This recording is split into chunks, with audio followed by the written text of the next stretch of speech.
Hello दोस्तों, तो स्वागत है आप सभी का एक और नई वीडियो में। और आप देख रहे हैं द रियल इंसिडेंट।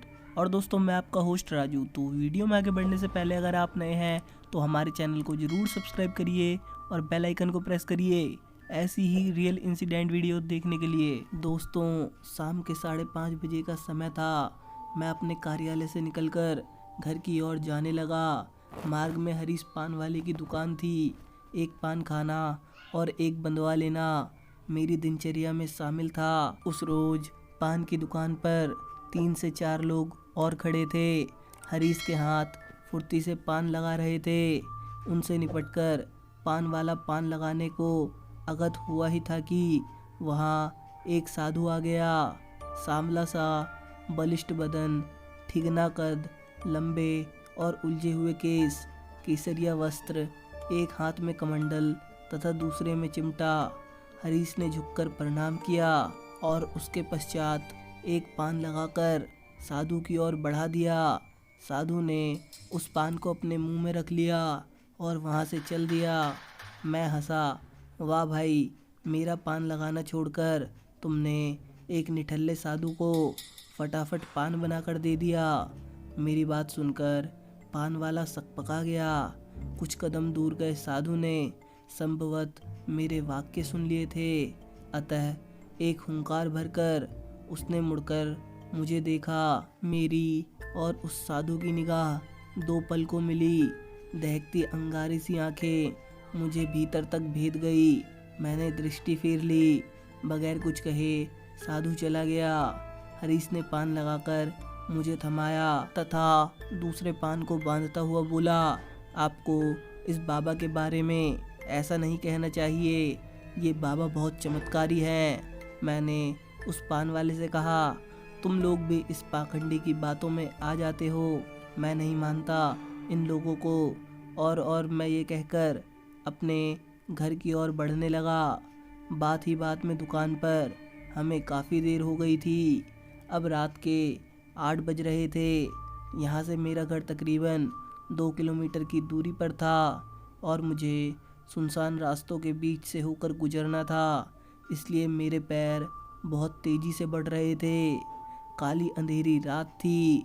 झाड़ियों में से झिंगुर की बोलने की आवाज़ एवं बिल्लियों के रोने की आवाज़ एक डर की अलग ही दास्तान सुना रही थी। मैं थोड़ी ही दूर पर पहुंचा था कि मुझे लगा मेरे पीछे किसी और के कदम बढ़ते हुए आ रहे हैं। तेज़ी से बढ़ रहे मेरे कदम एकदम से ठिठक गए। मैंने पीछे मुड़कर देखा, मुझे कुछ नहीं दिखा सिवाय अंधेरे के। फिर मैं तेज़ी से आगे बढ़ने लगा तो मुझे अचानक किसी की पदचाप सुनाई दी। तो मैं फिर एक बार पीछे मुड़ा तो मैंने अंधेरे में पेड़ों की मोटी शाखाओं के पीछे किसी को छुपते हुए देखा। एक पल के लिए मैं सकपका गया। मुझे लगा, इतनी रात को मेरा पीछा कौन कर रहा है। मैंने बड़े ध्यान से फिर उस पेड़ की ओर देखने लगा, लेकिन मुझे फिर कुछ दिखाई नहीं दिया और फिर मैं अपने घर की ओर बढ़ने लगा। पता नहीं आज क्या हो रहा था। घर की ओर जाने वाले रास्ते मेरे लिए आज ख़त्म ही नहीं हो रहे थे। आगे बढ़ते हुए मैंने अपने से थोड़ी दूर पर अंधेरे में उसी साधु को देखा जो मुझे पान की दुकान पर मिला था। वो अंधेरे में वहीं खड़ा था।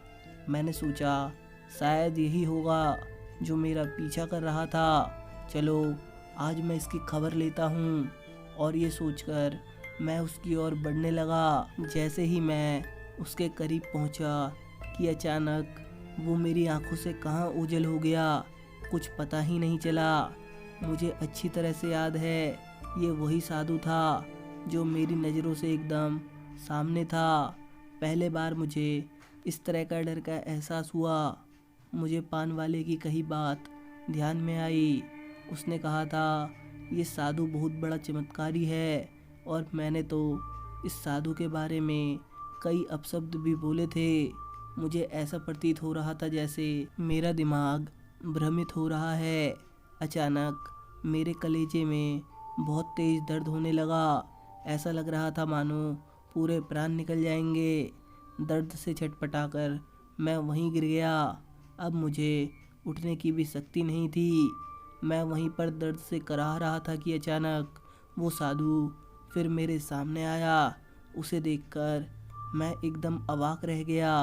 उसका चेहरा बहुत ही डरावना था। मैंने उस साधु से माफ़ी मांगी, पर वो साधु मुझे एक शब्द भी नहीं कहा और अपने कमंडल से पानी की कुछ बूंद मेरे ऊपर मारी। पानी की बूंदें मेरे शरीर पर गिरते ही मुझे ऐसा महसूस हुआ कि मानो मेरे शरीर से पूरा खून निकाल लिया हो। मेरा खुद के शरीर पर से नियंत्रण एकदम ख़त्म हो गया था।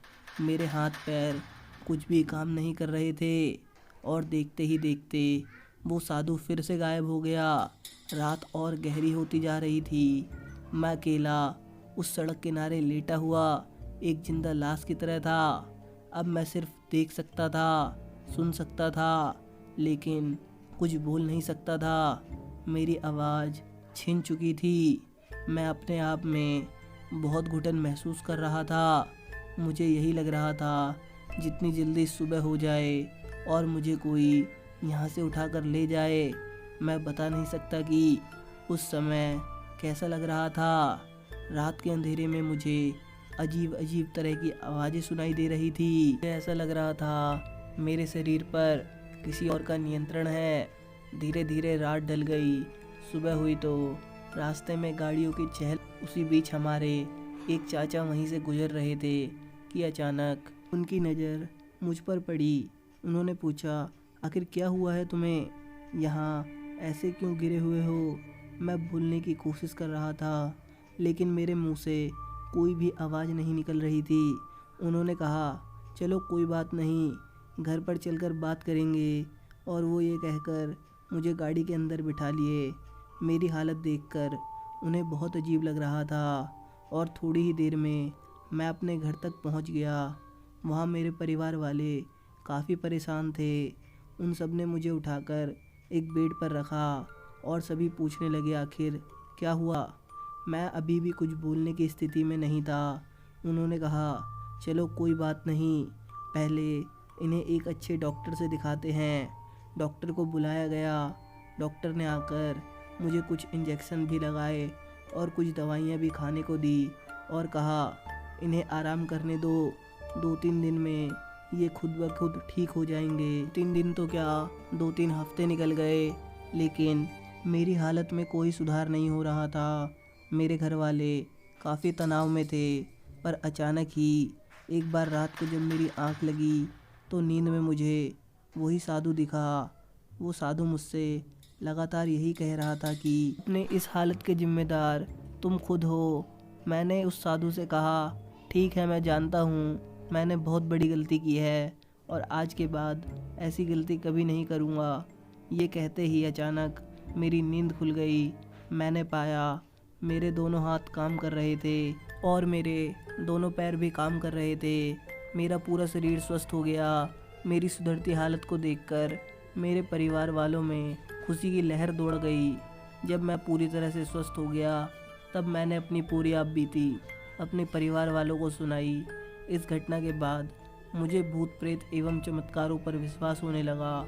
तो दोस्तों, आपको ये सच्ची घटना कैसी लगी मुझे कमेंट करके ज़रूर बताइए, और वीडियो अच्छी लगी हो तो वीडियो को लाइक करिए और अपने दोस्तों के साथ शेयर करिए। और ऐसी ही रियल इंसिडेंट वीडियो देखने के लिए चैनल को ज़रूर सब्सक्राइब करिए।